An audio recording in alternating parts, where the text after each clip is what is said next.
Hora de repercutir esse assunto, recebemos aqui o Arthur Igreja, especialista em tecnologia e inovação. Arthur, finalmente, rapaz.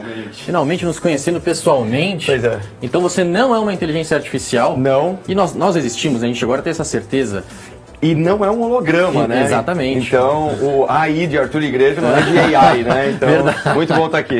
Arthur Igreja, ele de fato existe. O nosso olho aqui do Olhar Digital, ele também existe. Então agora a gente tem essa certeza, um prazer finalmente conhecê-lo pessoalmente e surpreso também pela sua altura. Pelo vídeo não parece. É difícil eu me sentir baixinho perto de alguém, mas o Arthur conseguiu. Seja muito bem-vindo. Obrigado. Igualmente, né? Você também está longe de ser baixinho, quase a mesma altura. Perto de você? Bom, fala desse assunto que é um assunto, eu fiquei preocupado. Meu celular está aqui já meio velhinho, né? Mas está aqui e com Bluetooth ligado. Né? Eu venho ali ouvindo música no carro, né? Muitas vezes, ou notícias também, e Bluetooth ligado. Bom, como eu faço para descobrir se o meu celular tem dessas versões de Bluetooth que estão com esse problema, né, de vulnerabilidade? E mais, dá para se proteger de algum jeito ou era uma vez? Bruno, vamos lá. O estudo mostra que são os aparelhos que usam Bluetooth de o 4.2 até o 5.4. Nós estamos falando de, basicamente, todos os aparelhos lançados de 2014 para cá. Difícil, né? Ou seja, a única forma de se proteger é ter um aparelho anterior a 2014. Lembrando que é um estudo, então ele está mostrando a viabilidade do ataque. Também nós precisamos colocar em perspectiva, eles colocaram num nível de severidade médio, só que é Bluetooth, então quer dizer, a pessoa tem que estar perto da pessoa para poder fazer o ataque, ou seja, não é o equivalente a estar com o computador desprotegido em casa. Então teria que ter alguém usando essa estratégia, estar perto da pessoa, mas o comunicado fala o seguinte: para se proteger de verdade, a única alternativa seria desabilitar o Bluetooth, o que não é exatamente prático. Nada prático, né? Então, assim, não tem nem como pensar, né? Tudo bem, os celulares agora são muito modernos, a gente não passa mais música, lembra quando a gente passava música por Bluetooth? Então, assim, a gente não faz mais isso, mas a gente fica com o Bluetooth ligado o dia inteiro, porque a gente conecta em aparelhos, ouve música, né? O cabo ali não existe mais, basicamente, a gente raramente usa. Mas você vê um motivo para preocupação diante desse estudo ou ainda é algo muito ali incipiente, né? Já me dando uma segunda questão. Assim, o mundo digital tem muitas brechas, né? Essa é apenas mais uma brecha ou de fato tem motivo para preocupação aí, complementando? Olha, eu acho que tem motivo para preocupação, mas o que eu estimo que vai acontecer é o seguinte: uma atualização muito rápida. Então, vai ser de interesse de todos os fabricantes, porque senão isso vai criar um senso de insegurança. Como você muito bem falou, os aparelhos nem têm mais conexão para fone de ouvido, muitos modelos não têm. As pessoas aderiram a esse padrão para inúmeras funcionalidades, para smartwatches e para tudo, deixam ligado o dia inteiro. Então, assim, é grave porque afeta bilhões de aparelhos. Agora, o que eu acho que vai acontecer? Uma atualização muito veloz e por isso que é importante sempre estar ligado no lado... chegou a notificação de atualização do sistema operacional, não fica postergando, não deixa para outro dia. Agendar para depois. Aí que está o risco. Essa é uma dica importante. Então, seja seu celular, iOS, Android, qualquer um, pintou ali a notificação, dá o aceitar logo, então agenda ali para madrugada, de repente você não for usar, mas não enrolar, porque seja para esse Bluetooth, não só para o Bluetooth, né, mas assim, nós estamos sujeitos a muitos tipos de invasões, de golpes, enfim. Então os sistemas eles se atualizam também pensando nisso, né, Arthur? Então não é só por causa dessa falha de bilhões aí de celulares, aparelhos em geral envolvendo Bluetooth, mas creio que seja algo importante para qualquer tipo de problema que possa derivar aí em algum golpe, alguma invasão de tipo de aparelho e por aí vai, né? Não, com certeza. Tem muita gente que acha que a atualização só vai ocupar mais memória, que tem a ver com o visual, com a funcionalidade. Não. Um dos principais aspectos é justamente segurança. Por isso que não dá para ficar empurrando para frente. Então, chegou, carrega o celular, faz a atualização, que é mais um passo para você estar tranquilo. Bom, agora vou voltar para casa, vou pensar 2 vezes antes de ligar o meu Bluetooth isso aí. para ouvir música. Bom, mas agora que a gente está um pouco mais tranquilo, né, sabemos que, enfim, uma atualização deve bastar e também é uma coisa que envolve aí praticamente todos os aparelhos em uso no mundo. Agora vamos para um assunto um pouco mais amplo.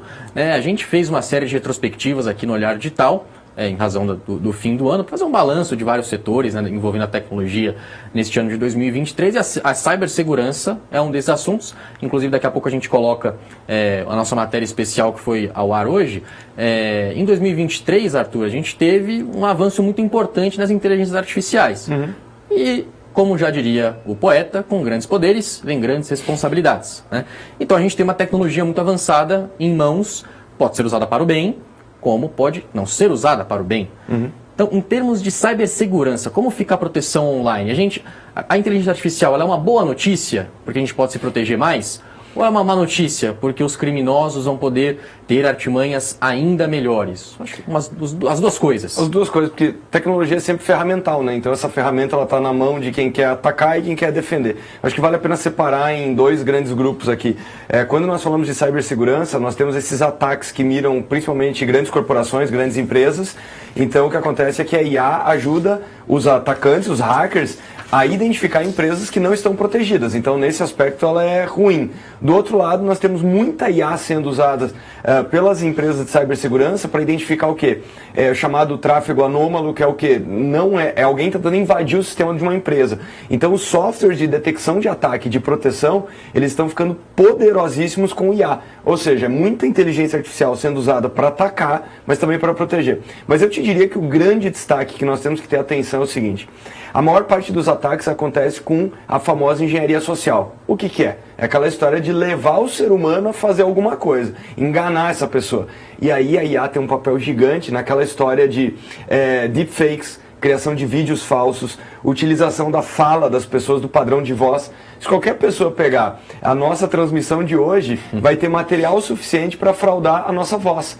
Então, quer dizer, isso vai ficando muito difícil de perceber e em 2024 vai ficar ainda mais. Então, ou seja, a IA ela está avançando numa velocidade incrível. É só lembrar que há 5 anos atrás a IA não conseguia gerar vídeo.